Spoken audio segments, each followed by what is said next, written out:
My name is Laura Thompson, and I'm a 42-year-old single mom living in a quiet suburb of Milwaukee. I have one son, Ethan. He's 17, smart, observant, and more grown up than I like to admit. Since his father left when Ethan was just 5, it's been just the two of us. I tried to give him everything I could: stability, love, consistency, but the truth is, there were moments when I barely held it all together. I kept my struggles hidden, wore a smile that sometimes felt too heavy, and lived day to day with a heart full of worry and a home full of love. For the most part, Ethan and I had a close bond. We had our routines, inside jokes, Friday night movie marathons, and pancake Saturdays. He was never a difficult kid. Sure, he had his moods and attitude like any teen, but he never gave me real trouble. That's why what happened that night was so unexpected, so jarring, and yet, somehow, so revealing. It was a cold Thursday evening in February. I had just come back from a long shift at the diner where I worked as a waitress. I was exhausted.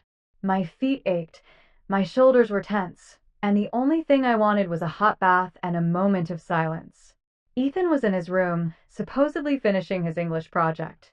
I had texted him earlier reminding him not to stay up late. He didn't respond, which wasn't unusual. Teenagers and their phones. Unless it's something they want, they're suddenly unreachable. I ran the bath, added some lavender oil and Epsom salt, and let the water rise. I peeled off my clothes, tossed them in the hamper, and wrapped myself in my worn robe, heading to the bathroom with a glass of red wine in one hand and my phone in the other. I lit a couple of candles and sank into the hot water, closing my eyes for what felt like the first time all day. Maybe I stayed in there longer than I realized. Maybe the combination of the warm water and the wine made me lose track of time.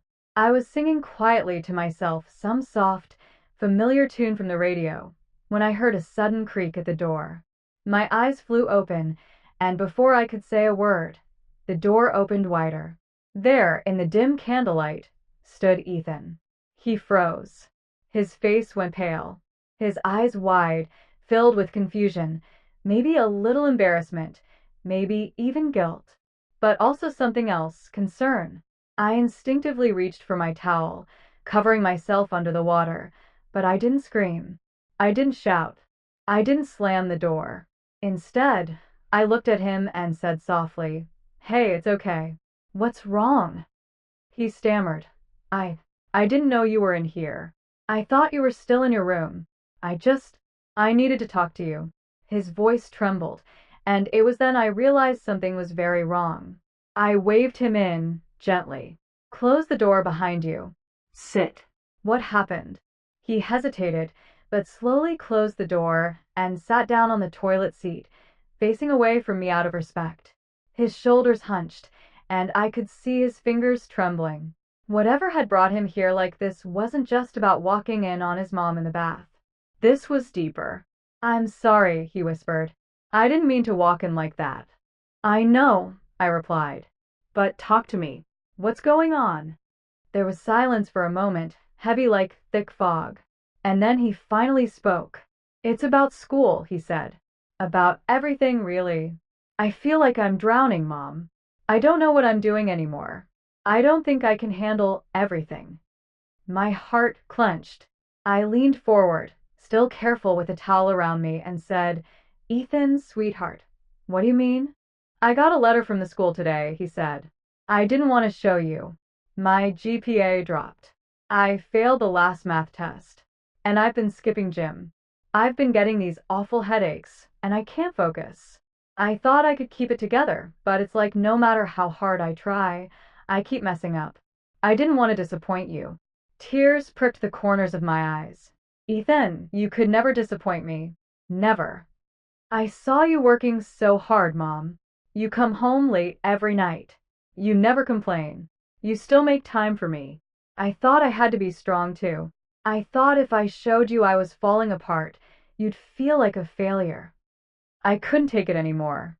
I stood, pulled my robe tightly around me, and stepped out of the tub, water dripping on the floor. I knelt in front of him and took his hands in mine. "Ethan," I said, "you don't ever have to hide from me. You're my son. I don't expect you to be perfect. I expect you to be human. And human struggle. That's not weakness, that's life. He looked up, finally meeting my eyes. His cheeks were red, his expression raw. But I didn't want you to see me like this. And yet, I said softly, you walked in on me at one of my most vulnerable moments. And I didn't push you away. Do you know why? He shook his head. Because you're my child, and if you can't come to me when the world is too much, then I failed in giving you the kind of home I promised. I allowed you to see me, all of me, because there's nothing in this world I'm more proud of than being your mother, flaws and all. He broke down then, crying into my shoulder as I held him tightly, both of us kneeling there on the bathroom floor, candles flickering in the background. It didn't matter that the moment had started awkwardly. It didn't matter that I was in a bathrobe or that he was overwhelmed by school. What mattered was that we found each other again, in our vulnerability. That night, after he calmed down, I made us both tea, and we sat on the couch with a blanket between us. He opened up about more than I ever expected. The pressures of his upcoming SATs, the bullying he didn't want to mention before, the late-night anxiety attacks he was too ashamed to tell me about. I listened, and when he was done, I told him everything too. How I sometimes cried in the bathroom at work. How I felt like I was falling behind on the bills. How I missed the version of myself that used to laugh more. I told him I wasn't perfect and never pretended to be. And in that moment, I saw the weight lift off his shoulders. Because now we were both real. No masks. No pretending. Over the next few weeks, we made some changes. I set up a meeting with his school counselor. He started seeing a therapist. I took a weekend off, the first in months, and we went hiking, just the two of us, no phones, just nature and healing. Slowly, Ethan began to smile again. He laughed more, he opened up. He studied, but without the crushing weight of expectation. And I started sleeping better at night, knowing he wasn't bottling everything up anymore. Sometimes life brings us to our knees in the most unexpected ways. And sometimes being seen in our most vulnerable state isn't the worst thing. Sometimes that's exactly what we need to show our children, that it's okay to not be okay. Ethan didn't walk in on me that night because of curiosity or accident. Something deeper drove him there. And I'm grateful he did, because it gave me the chance to show him what love really looks like, not in perfection, but in presence. Not in strength, but in honesty. My son was shocked when he saw me that night, raw and unguarded. But I allowed him to stay, not because I didn't care, but because I cared so much. And in allowing him to see me, I gave him permission to be seen too. That night changed us. Not because of what was seen, but because of what was shared. And if that's what it took to remind both of us that vulnerability isn't weakness,